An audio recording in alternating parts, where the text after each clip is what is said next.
Konumuz öksürük. Öksürük konusunda iki önemli önerim var. Bir homeopati, bir triflo. Homeopatiniz varsa, homeopatiye ulaşabiliyorsanız mutlaka kullanın derim. Homeopatinin belli başlı öksürük remedilerini hasta okulu homeopati dersinde anlattım. Burada üzerinde durmak istediğim önemli konu triflo.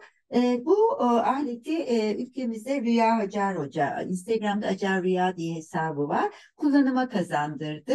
Çok büyük bir hizmet, çok basit, çok ucuz bir alet. Günlük hayatınızda bunu kullanmayı öğrenin.